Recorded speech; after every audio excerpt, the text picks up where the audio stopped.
Engineer محمد علی مرزا صاحب کو حکومت کی جانب سے حراست میں لیا گیا ہے، اور یہ ان کی حراست 295 کے تحت انہیں حراست میں لیا گیا ہے۔ انتہائی افسوسناک صورتحال ہے۔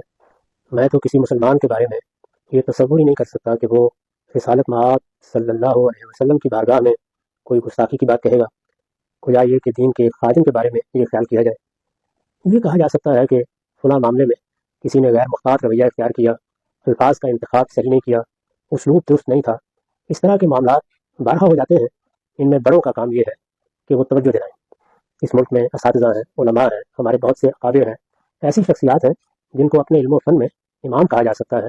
ان کی ذمہ داری ہوتی ہے کہ وہ توجہ دلائیں، لوگوں کو بتائیں کہ علمی معاملات میں کیا لگ و لہجہ اختیار کرنا چاہیے، کوئی بات اگر بیان کرنی ہے تو اس میں کن چیزوں کو ملحوظ رکھنا چاہیے۔ یہ تربیت کا موضوع ہے۔ اگر کسی موقع پر اس سے کوئی تجاوز ہوا ہے تو زیادہ سے زیادہ تنبیہ جاری کی جا سکتی ہے۔ جو قوانین بنائے جاتے ہیں ان میں بھی بالعموم یہ استدلال کیا جاتا ہے کہ اگر یہ قوانین نہ ہو تو لوگوں کی حفاظت مشکل ہو جائے گی۔ یہ المیہ در المیہ ہے، یہ بنائے فاسد علی الفاسد ہے۔ ہمیں اصلاً تو جو کچھ کرنا تھا وہ یہ کہ ہم اپنے معاشرے کو، اور ہم سب، یعنی ہماری قیادت، ہمارے علماء، ہمارے سیاستدان، ہمارے علماء، ہمارے دانشور، ہم سب یہ کوشش کرتے کہ ہمارا معاشرہ اختلاف کرنا سیکھے۔ یہ بات کہ سب لوگ ایک ہی طرح سوچنے لگ جائیں ممکن نہیں ہے، اللہ تعالیٰ کی اسکیم کے خلاف ہے۔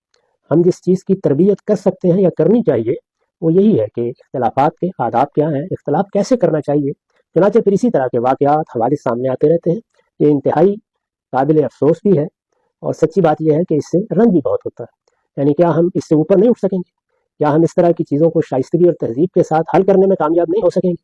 کیا ہم ایک دوسرے کے ساتھ اختلاف کو آخر العمر عدالتوں ہی میں جا کر تصفیہ تک پہنچائیں گے؟ بہت افسوس۔ اس پر جتنا بھی افسوس کیا جائے کم ہے۔